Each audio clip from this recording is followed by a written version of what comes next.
Welcome back to my channel Shivani blogs. আশা করছি সবাই ভালো আছো। তোমাদের ভালোবাসা এবং আশীর্বাদে আমিও খুব ভালো আছি। হাতে এগুলো কি ফুল দেখছো? তোমরা কি ভাবছো ধুতরা ফুল? একদমই না, এগুলো হচ্ছে মাঠ থেকে এনেছিলাম। এগুলো হচ্ছে কলমি ফুল। ফুলগুলো কিন্তু দেখতে দারুণ। তো যাই হোক বন্ধুরা, এখন হচ্ছে বাজে 8টা মতো।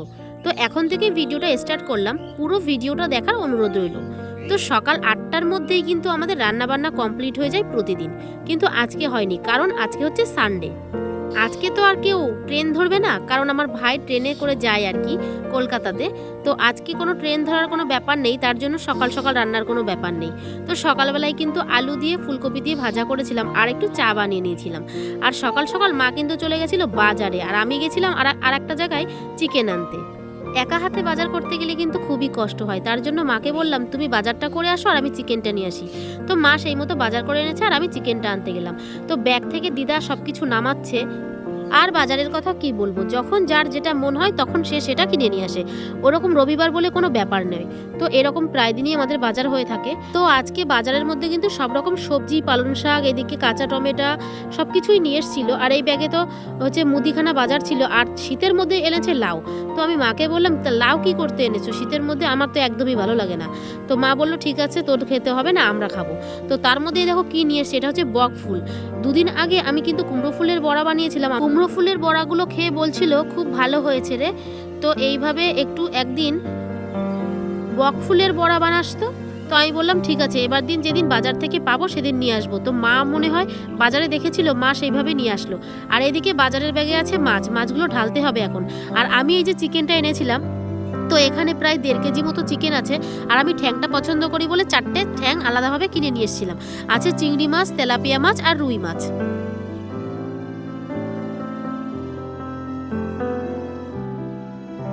আর শীতকালে কিন্তু একটা জিনিস সুবিধা, যতই তুমি অনেকটা করে সবজি নিয়ে আসো না কেন নষ্ট হয় না। এমনিতে রাত্রেবেলা শিশিরে দিয়ে রাখলে ভালো থাকে, আর ফ্রিজ তো আছেই। তো যাই হোক, এই যে পালং শাক নিয়েছিল, পালং শাকগুলো খুব একটা ভালো ছিল না। ভালো না বলতে মানে কচি পালং শাক একদম দুমড়ে মুচড়ে গেছিলো। আর আমাদের যদি আসতে দেরি হয়, তার জন্য আমার দিদা কিন্তু চিকেনের জন্য মশলাটা করে রেখেছে। বললো যে তুই কখন আসবি, কখন এসে করবি তার জন্য। আর দেখো এখন প্রচণ্ড ঠান্ডা পড়েছে, খালি মেঝেতে প্রচণ্ড ঠান্ডা লাগে, ওই জন্য নিচে একটা বস্তা পাতিয়ে নিয়েছি, যেগুলো চালের বস্তা হয় আর কি, চটের বস্তা। তো বকফুলের বড়া তোমরা কি দিয়ে করো বন্ধুরা? আমি তো বেসন দিয়ে করছি, এর মধ্যে একটু চিনি দিয়েছি, একটু লবণ, হলুদ আর কালো জিরে দিয়ে ভালো করে জল দিয়ে এটাকে ফেটিয়ে রেখে দেবো। তো আধা ঘন্টা মতো ফেটিয়ে রেখে দিয়েছিলাম, দারুণ ঘন হয়েছিল ব্যাটারটা।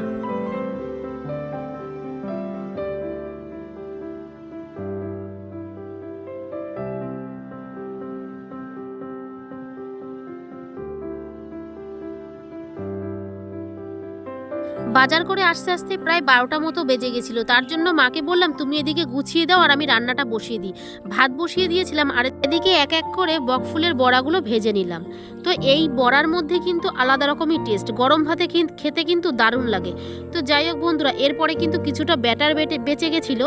তো আমি কিন্তু ব্যাটারের মধ্যে কিছু ধনেপাতা কুচিয়ে ধনেপাতার বড়াও তৈরি করে নিলাম।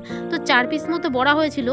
আর গরম ভাতের সঙ্গে যদি কিছু ভাজা পোড়া থাকে তাহলে তো একদম জমেই যায়। তো আমার তো খুবই ভালো লাগে। তোমাদের কেমন লাগে বন্ধুরা?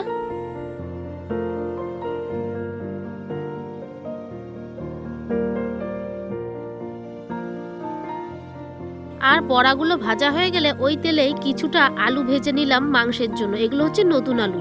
তো নতুন আলু কিন্তু রান্না করার পরে একটু শক্ত শক্ত থাকে, কিন্তু খেতে বেশ ভালোই লাগে।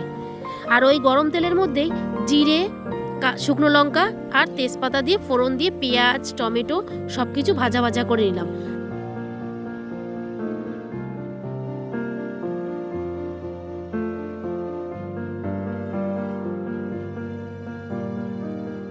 আজকে যে মাছটা এনেছিল একদম টাটকা মাছ, তার থেকে এই দেখো তেল বেরিয়েছে। এটা হচ্ছে পেঁয়াজ, রসুন, কাঁচা লঙ্কা দিয়ে ভাজা হবে। আর এই যে মশলা কষাচ্ছি, মানে আর কি পেস্ট যেটা করে রেখেছিলাম সেগুলো এই যে এর মধ্যে দিয়ে লবণ আর চিনি দিয়ে একটুখানি কষিয়ে নিচ্ছি। তারপরে দিয়ে দেবো এই চিকেনটা। আর এই চিকেনের মধ্যে কিন্তু লবণ আর লেবুর রস মাখিয়ে রেখেছিলাম।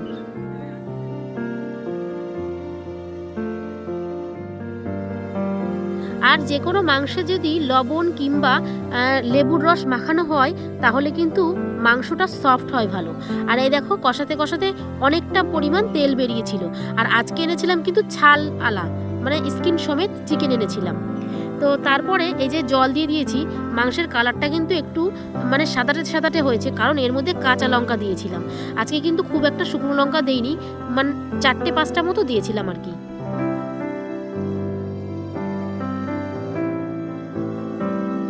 আর ওই যে মাছের তেলটা ভালো করে ধুয়ে পরিষ্কার করে রেখেছিলাম, ওই তেলটাতে রসুন, কাঁচা লঙ্কা, পেঁয়াজ এগুলো দিয়ে ভালো করে ভেজে নিচ্ছি। হলুদটা যে কোনো তরকারিতে আমি লাস্টে দিই, কারণ হলুদটা দিলে কালারটা চেঞ্জ হয়ে যায়, সঙ্গে সঙ্গে সেদ্ধ হয়েছে কি না বোঝা যায় না। তো যাই হোক, রান্নার পরে কিছু বাসন হয়েছিল, সেগুলো চটাপট মেজে নিলাম।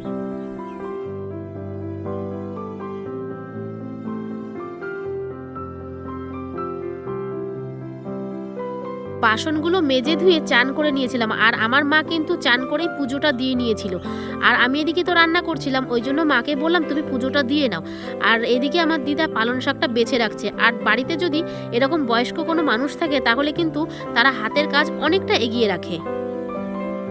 তো এই যে হচ্ছে ফাইনালি সবাই খেতে বসে পড়েছি। তো আমাদের বাড়িতে একটা মানে মজার ব্যাপার হচ্ছে, সবাই যদি বাড়িতে থাকে একসাথে খাওয়া দাওয়াটাই বেশি হয়। তো যাই হোক, সবাই একসাথে খাওয়ার মজাটাই আলাদা। তো খাওয়া দাওয়া করে কটা বাসন ছিল সেগুলো মেজে নিয়েছি। আর প্রতিদিন যে মাঠে আর কি রৌদ্র পোহাতে যাই খাওয়ার পরে, তো আজকে আর সেই মাঠে যাইনি, কারণ ওই মাঠের পাশে একটা বাড়িতে অনুষ্ঠান হচ্ছে। আর খাওয়া দাওয়ার পরে সত্যি কথা বলতে আমার একদম কাজ করতে ইচ্ছা করে না, কারণ খাওয়া দাওয়ার পরে না খুবই কষ্ট হয় বাসন মাজতে হোক আর যে কোনো কাজ করতে। তো খাওয়া দাওয়ার আগে আমাকে যত কাজ বলুক না কেন আমি করে দেবো, কিন্তু খাওয়া দাওয়ার পরে আর ইচ্ছা করে না কাজ করতে। আর আজকে এসছি যে মাঠটাতে, এইটা হচ্ছে লেবু ক্ষেত, মানে প্রচণ্ড পরিমাণে লেবু হয় এই ক্ষেতে। তো এখান থেকে আমরা অনেক সময় লেবু নিয়ে যাই। আর এই যেখানে এসছি সেখানে দেখো প্রত্যেকটা মাঠে ধান কাটা হয়ে গেছে।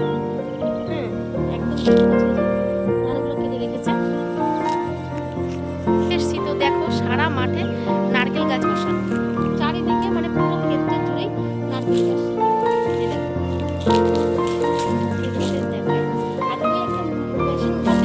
এইখানে হচ্ছে আমরা কিন্তু চান করতে আসতাম, এখনো আসি অবশ্য।